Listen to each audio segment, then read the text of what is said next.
I gave you my heart.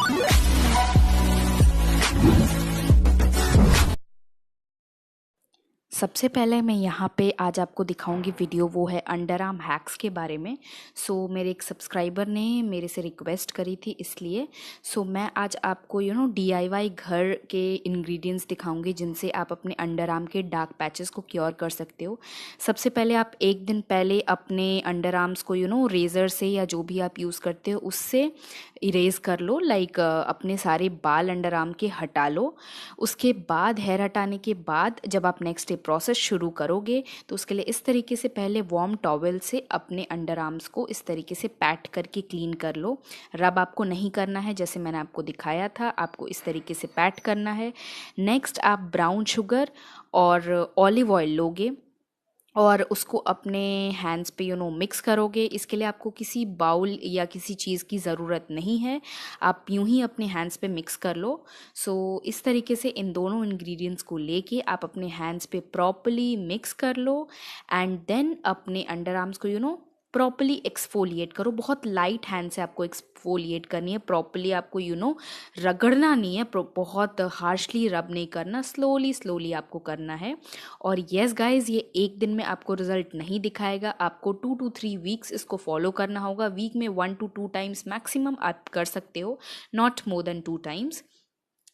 Around 1 month and होते होते ये आपको ज़रूर रिजल्ट दिखाएगा, पर आपको रूटीन से करना होगा और एक दिन में आप रिजल्ट एक्सपेक्ट नहीं कर सकते।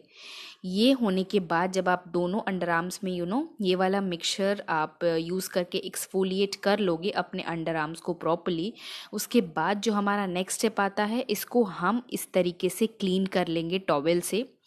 और प्रॉपरली क्लीन करने के बाद जो हमारा नेक्स्ट स्टेप आता है वो ये है कि नेक्स्ट स्टेप में हमारा आप प्रॉपरली क्लीन कर लोगे और इधर उधर अगर शुगर गिर भी गया हो आप पे तो आप उसको इस तरीके से हटा सकते हो। दोनों अंडर आर्म्स क्लीन कर लो जिस तरीके से मैं दिखा रही हूँ, आराम से, बिल्कुल रब नहीं करना है। रब करोगे भी तो बहुत lightly, because it's very sensitive area.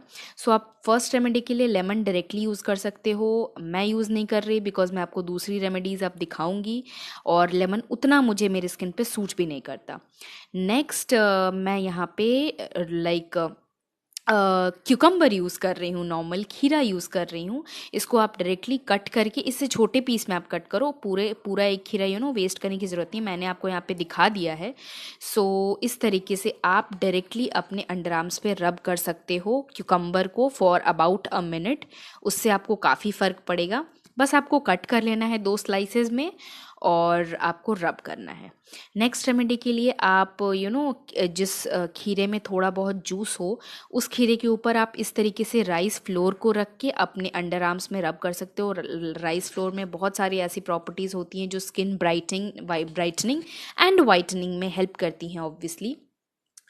इसलिए आप इसको इस तरीके से करोगे तो भी लॉन्ग रन में आपको काफ़ी फ़ायदा होगा। ये सब मैं घर के इंग्रेडिएंट्स बता रही हूँ तो इनके कोई भी कहीं से भी नुकसान नहीं है, उस चीज़ के लिए बिल्कुल निश्चिंत रहिएगा आप लोग। ओके, नेक्स्ट जो मैं यूज़ कर रही हूँ यहाँ पे वो है पोटैटो, आलू आपको 2 स्लाइसेस में कट कर लेना है। एक आलू ले लो, छोटा आलू ले लो, चलेगा, और बस इस तरीके से रब कर लो। आप क्यूकम्बर जूस या फिर पोटैटो जूस भी यूज़ कर सकते हो। क्यूकम्बर जूस कैसे बनाना है मैंने अपनी फेस रेमेडी में बताया है, मैं उसका लिंक दे दूंगी, आप देख लेना। सेम उसी तरीके से पोटैटो या क्यूकम्बर को ग्रेट करके उसका जूस आप निकाल सकते हो, लेकिन मैं यहाँ डायरेक्टली यूज़ कर रही हूँ, ये टाइम भी सेव करता है और इक्वली अच्छा भी है। इस तरीके से आप जो भी तीनों में से कोई एक ही रेमेडी आपको यूज़ करनी है, लेमन, क्यूकम्बर या फिर पोटैटो, या फिर क्यूकम्बर प्लस राइस फ्लोर, और फिर इस तरीके से आपको क्लीन कर लेना है प्रॉपरली।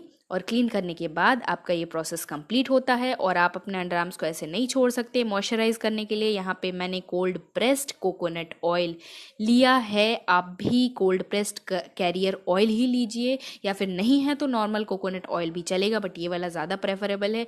ये आप अपने हैंड्स को अंडर आर्म्स को मॉइस्चराइज इस तरीके से कर सकते हैं और लास्ट स्टेप इसी के साथ आपका कंप्लीट होता है। Okay guys, be happy, bye bye. और ये देखिए लास्ट में मेरे अंडर आर्म्स थोड़ा डिफरेंस लग रहा है।